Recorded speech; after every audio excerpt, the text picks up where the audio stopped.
नमस्कार प्रिय दर्शकों। जो कुछ भी आज स्थिर, सुरक्षित और स्थायी प्रतीत होता है, वह एक दिन स्मृति मात्र बन जाएगा। यह कोई भय फैलाने वाली कथा नहीं है। यह उस चक्र की कहानी है जिसे समय स्वयं घुमाता है। जब युग थक जाता है, जब सत्य की सांसें उखड़ने लगती है, तब परिवर्तन जन्म लेता है। यह वही परिवर्तन है जिसे शास्त्रों ने कल की अवतार कहा है। कलयुग के अंतिम चरण में संसार बाहरी रूप से प्रगति करता दिखाई देगा, पर भीतर से खोखला हो चुका होगा। ऊंची इमारतें होंगी, पर मन छोटे हो जाएंगे। शब्द होंगे, पर सत्य नहीं।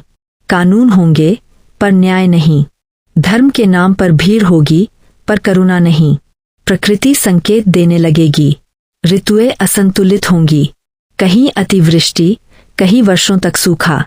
नदियां अपना मार्ग बदलेंगी। धरती कंपाएगी, मानो वह स्वयं भार सहन न कर पा रही हो। मनुष्य मनुष्य से डरने लगेगा।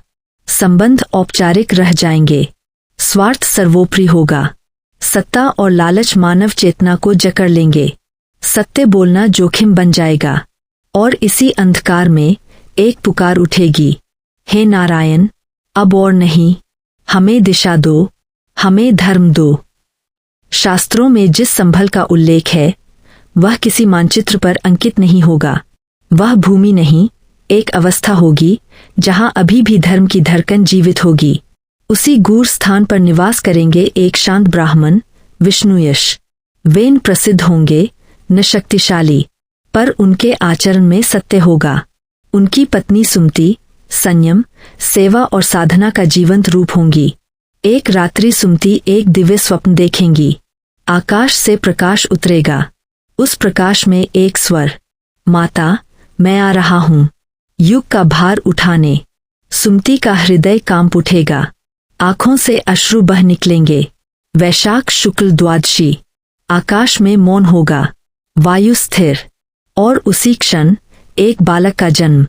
क्षण भर को उसका स्वरूप दिव्य होगा, शंख, चक्र, गदा, पद्म। फिर वह साधारण शिशु बन जाएगा। ऋषियों को ज्ञात हो जाएगा, यह साधारण जन्म नहीं, यह काल परिवर्तन है। नाम रखा जाएगा कल्कि। कल्कि अन्य बालकों जैसे प्रतीत होंगे, पर उनकी दृष्टि गहरी होगी। वे आकाश निहारते, नदियों को सुनते, मौन में उत्तर खोजते। विष्णुयश वेद सिखाएंगे, पर शीघ्र ही समझ जाएंगे, शास्त्र अधूरे है, समाज बिखरा है। कल्कि समझेंगे, केवल ज्ञान पर्याप्त नहीं, धर्म की रक्षा के लिए सामर्थ्य भी चाहिए। घने वनों, पर्वतों को पार कर कल्कि पहुंचेंगे महेंद्रगिरी। वहां तप में लीन होंगे भगवान परशुराम। दोनों की दृष्टि मिलेगी, कोई शब्द नहीं, पहचान हो जाएगी। परशुराम कहेंगे, अब समय आ गया है। शिक्षा आरंभ होगी, अस्त्र, शस्त्र, नीति, संयम। वर्षों में कल्कि पूर्ण होंगे। गुरु दक्षिणा में परशुराम कहेंगे, अधर्म का अंत। हिमालय में कल्कि कठोर तप करेंगे। अन्न जल त्याग, केवल मंत्र। अंततः भगवान शिव प्रकट होंगे। वरदान मिलेगा, अतुल गति, रूप परिवर्तन की शक्ति। दिव्य अश्व देवदत्त, चेतन दूत शुक, दिव्य तलवार। संभल में वे एकत्र होंगे, चिरंजीवी। यह युद्ध भूमि का नहीं, चेतना का होगा। सेनाएं बनेंगी, पर वे सैनिक नहीं, संकल्प होंगे। कली, अहंकार, लोभ, भय का प्रतीक। उसके अनुचर, दंभ, क्रोध, मोह। उसकी नगरी अराजक होगी। वह जान जाएगा, समय समाप्ति की ओर है। युद्ध होगा, आकाश साक्षी बनेगा, पृथ्वी कांपेगी। कल्कि करुणा के साथ दंड देंगे। कई मोर्चों पर निर्णायक युद्ध। अंततः कली पर अंतिम प्रहार। कली के पतन के साथ प्रकृति संतुलित होगी। सत्य लौटेगा। संबंध पवित्र होंगे। कल्कि धर्मराज के रूप में शासन करेंगे। और जब कार्य पूर्ण होगा, वे वैकुंठ गमन करेंगे।